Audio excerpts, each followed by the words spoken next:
मणिपुर हिंसा पर मैं जो कहूँगा सच कहूँगा, लेकिन क्या ये दिक्कत नहीं है कि हर आदमी का अपना सच है, हर व्यक्ति का अपना सच है, हर राजनीतिक पार्टी का अपना सच है, हर विचारधारा का अपना सच है। लेकिन इससे इतर क्या ये सच नहीं है कि मणिपुर में लगभग 3 महीने से हिंसा का तांडव हो रहा है? क्या ये सच नहीं है कि वहाँ पर माँ बेटियों का अपमान हुआ है? क्या ये सच नहीं है कि सैकड़ों लोग वहाँ पे मारे गए हैं? क्या ये सच नहीं है कि मणिपुर में हजारों लोग बेघर हो चुके हैं? स्कूल कॉलेज बंद पड़े हुए हैं, बच्चों की पढ़ाई का नुकसान हो रहा है। क्या ये सच नहीं है? न जाने कितने निर्दोष लोगों के घर आग के हवाले कर दिए गए। क्या ये सच नहीं है? क्या इससे कोई इनकार करेगा? कोई नहीं कर सकता, क्योंकि यही सच है। जैसे कान पकड़कर किसी शैतान बच्चे को बड़े बुजुर्गों के सामने लाया जाता है और पूछा जाता है कि बताओ जो तुमने गड़बड़ी की है उस पर तुमको क्या कहना है। ठीक ऐसा ही प्रधानमंत्री नरेंद्र मोदी के साथ हुआ है। वो देश की सबसे बड़ी पंचायत संसद में बोलने को तैयार नहीं थे। मोदी को संसद में खड़ा करने का तरीका भी विपक्ष ने इजाद कर लिया, और यही इस लोकतंत्र की खूबसूरती और ताकत है। लेकिन सवाल ये है कि ऐसे हालात बने क्यों? इस बारे में भी हम आपसे चर्चा करेंगे, लेकिन पहले प्रधानमंत्री नरेंद्र मोदी की मणिपुर पर दी गई वो छोटी सी बाइट सुनिए, जिसके बाद से हंगामा खड़ा हुआ। साथियों, आज जब मैं आपके बीच आया हूं, इस लोकतंत्र के मंदिर के पास खड़ा हूं, तब मेरा हृदय पीड़ा से भरा हुआ है, क्रोध से भरा हुआ है। मणिपुर की जो घटना सामने आई है, किसी भी सभ्य समाज के लिए यह शर्मसार करने वाली घटना है। पाप करने वाले, गुनाह करने वाले कितने हैं, कौन है, वो अपनी जगह पे है, लेकिन बेइज्जती पूरे देश की हो रही है। 140 करोड़ देशवासियों को शर्मसार होना पड़ रहा है। मोदी दुखी हैं, शर्मिंदा हैं, माफ नहीं करेंगे। पीएम वही बात कह रहे हैं जो कोई भी संवेदनशील व्यक्ति कहेगा। कोई भी संवेदनशील व्यक्ति पीएम मोदी के बयान से पूरा सहमत होगा।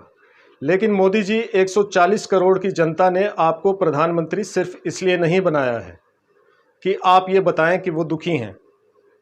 आपको प्रधानमंत्री 140 करोड़ की जनता ने उनके दुख के निवारण के लिए बनाया है।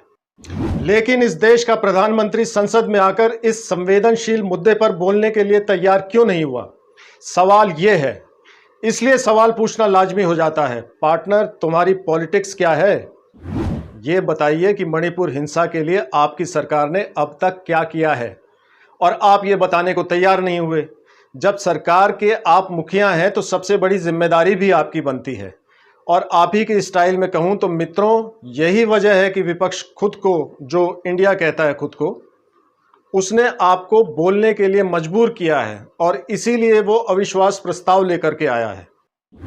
देखिए, अविश्वास प्रस्ताव का फौरी तौर पर सिर्फ ये फायदा है कि मोदी जी को संसद में खड़े होकर हर सवाल का जवाब देना ही पड़ेगा। ये तो सारी दुनिया जानती है कि प्रचंड बहुमत वाली सरकार का इस प्रस्ताव से कुछ नहीं बिगड़ेगा। लेकिन मणिपुर के हालात को ठीक से संभाल नहीं पाने पर क्या मोदी की साख कम नहीं हुई? अब मैं मणिपुर के ही 2 उदाहरण आपको बताता हूं। इनमें से एक उदाहरण तो बीजेपी नेता और प्रधानमंत्री रहे अटल बिहारी वाजपेयी का है। तो पहला उदाहरण देखिए।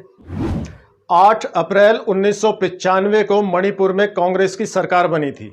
उस वक्त हिंसा हो गई। प्रधानमंत्री थे नरसिम्हा राव। उन्होंने मंत्रिमंडल की सलाह पर राष्ट्रपति शासन लगवा दिया। तब 347 दिन तक राष्ट्रपति शासन मणिपुर में लगा रहा। उन्होंने ये नहीं देखा कि वो जिस सरकार को हटा रहे हैं वो कांग्रेसी है। एक ऐसा ही घटनाक्रम अटल बिहारी वाजपेयी जी के प्रधानमंत्री रहते हुए हुआ था। 18 जून 2001 को मणिपुर में हिंसा हुई तो विपक्षी दलों ने उनसे मिलने के लिए समय मांगा। वाजपेयी जी ने 6 दिन के अंदर उन्हें समय दिया, उनसे मुलाकात की और खुद बाहर आकर शांति की अपील की। ठीक ऐसे ही मोदी जी भी अगर शांति की अपील कर देते तो कुछ ना कुछ पॉजिटिव असर मणिपुर पर जरूर होता। उनका प्रभाव भी बहुत है। लेकिन प्रधानमंत्री जी से ऐसा नहीं हो पाया।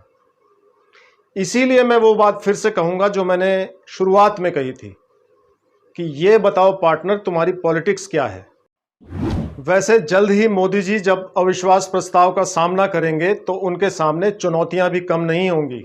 इसीलिए केंद्र सरकार की कोशिश है कि संसद में मोदी के बोलने से पहले मणिपुर शांत हो जाए। इसीलिए खबरों के मुताबिक हिंसाग्रस्त इलाकों में 1 लाख से ज़्यादा पुलिस के जवान, अर्धसैनिक बल और सेना के जवानों की तैनाती की गई है, ताकि एक बफर जोन को क्रिएट कर दिया जाए और आपस में लड़ने वाले, हिंसा करने वाले मैतेई और कुकी समुदाय के लोग एक दूसरे के इलाकों में जाकर कोई वारदात ना कर सकें। देखिए, विपक्ष के पास बहुमत नहीं है, इसलिए उसे पहले से मालूम है कि अविश्वास प्रस्ताव पर उसकी हार तय है। लेकिन विपक्ष जो खुद को इंडिया यानी INDIA बोलता है, वो मोदी को संसद में बोलने पर मजबूर करने में ही अपनी जीत समझ रहा है।